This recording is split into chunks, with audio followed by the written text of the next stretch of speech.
welcome to our final Calm Collective for 2021.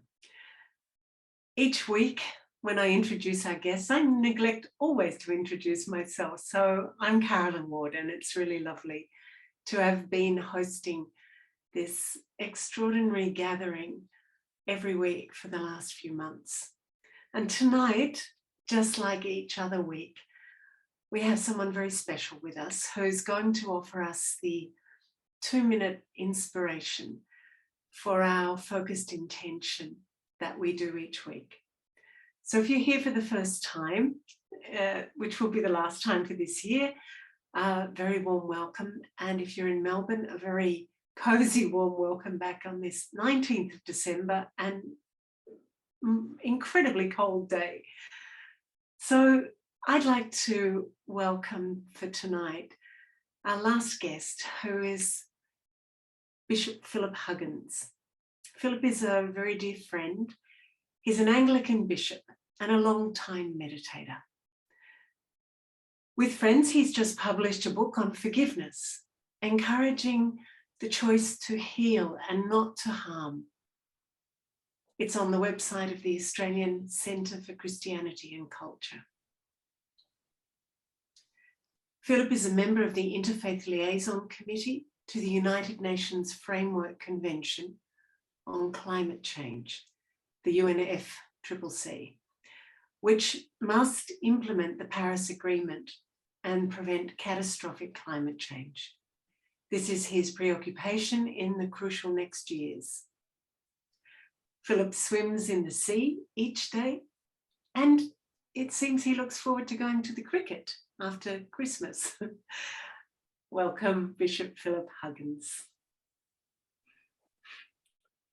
Thank you, Caroline. And can I just say on behalf of everybody, thank you to all those who've helped our calm collecting over all these weeks. It's all been very wonderful and much appreciated. So thank you. And to you as our host, Caroline. Some little images. Christmas, our Earth ball continuing to spin in space. Christmas coming closer. I listened last week to the Dalai Lama talking in a reflection around meditation. Someone asked him what he thought was the most important thing looking ahead for the human family, and he said, warm-heartedness. Warm-heartedness. And Christmas is really all about warm-heartedness, evoked in the art. He's an Aboriginal artist up in Northern Territory on Nayu Nabula country. She paints the nativity scene and all of creation, all the animals and birds and plants of her area are looking at the Holy Family in her artistry.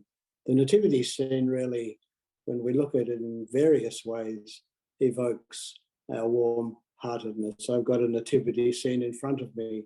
There's a painting from Fra Angelico of the nativity scene. God amongst us, born of Mary. The humility, the humble love of God coming to us in such a fashion really just encourages, invites us to be a warm-hearted gift to each other. And I'm sure for you, as for me, as these days towards Christmas unfold, there's lots of moments. There's the enchantment of a child playing with the figures of the nativity scene. We had last year a grandchild who during one of the carols saw baby Jesus in the crib and went up to the crib and changed his nappy and gave him a cuddle. But it's true enchantment and warm-heartedness for every generation. Our neighbour put some Christmas lights on her fence this week. I said to her how nice they looked, and she said shyly, well, my dad used to do it. You get a little cameo like that, the way in which Christmas warms people's hearts. Back to that moment, and there's the Church of Nativity in Bethlehem. I once did a communion service in India. First time, didn't really know what to expect. What happened was that I was delighted, absolutely delighted. People from all sorts of faith traditions came into the church to receive communion. It seemed to me really like something of a foretaste of heaven. So Christmas is coming. The Dalai Lama encourages our warm-heartedness. Christmas is a warm-hearted time.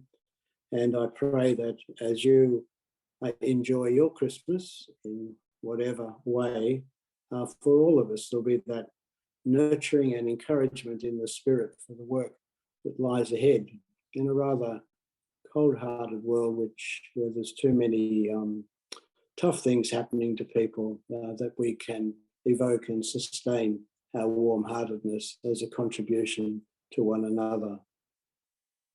Happy Christmas, everybody. Thanks so much, Philip. So I think what I can draw out from this warm-hearted enchantment, I love this word of enchantment.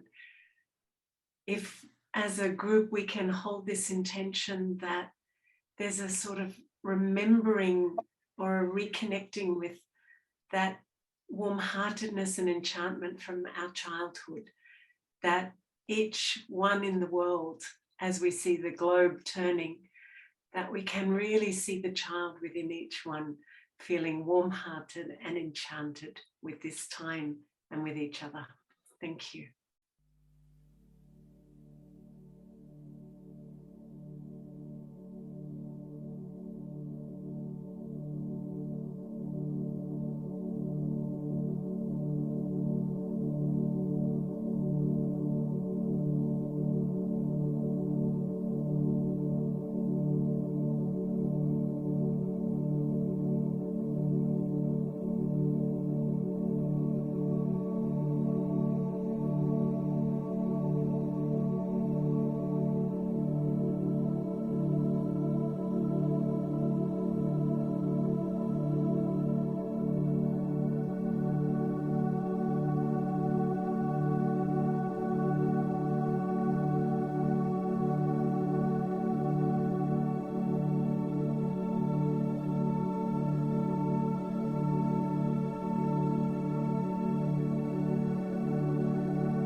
Oh, Philip, thank you so much for that beautiful inspiration. I really delighted in imagining all these little children inside adult bodies being enchanted all over the world, waking up enchanted. So with this warm-hearted thank you so much. Really beautiful. Which is a very lovely way to kind of come to an end of this series.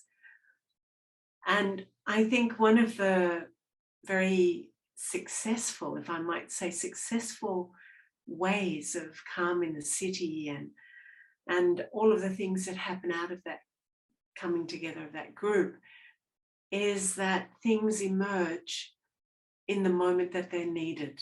And then people come around that. And we've all come around this very strong need over the last few months. Perhaps our own need, perhaps the need of our communities. And it's been an extremely beautiful experience to come together each week. So we're going to open up the chat box before we close tonight, because while we're closing out the Calm Collective for 2021, and we don't really know how we'll go forward next year, what will the next need be and how it will show up, but we would love to show up with all of you when it does emerge, when the need arises. So we would love to hear from you, your thoughts, feelings, ideas, comments, anything you'd like to share in the chat box as we come to a close tonight. And if you don't get it in the chat box, please do send an email if you have some thoughts or inspiration or just your experience from this time together. I would like to say thank you so much to everyone who's been involved. The team from Calm in the City, which Calvinda and Peter and Philip, and the team behind the scenes there, May, who is always available from Malaysia, and all of you, because we can organize it, but if you don't turn up and love to be here too, then what happens? Nothing. It's great. I see Tricia's here from Vietnam, and we've got people from Philippines and of course the UK and all over Australia, New Zealand, different parts of Asia.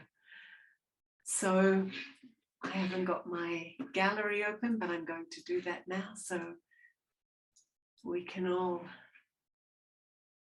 farewell each other until next year.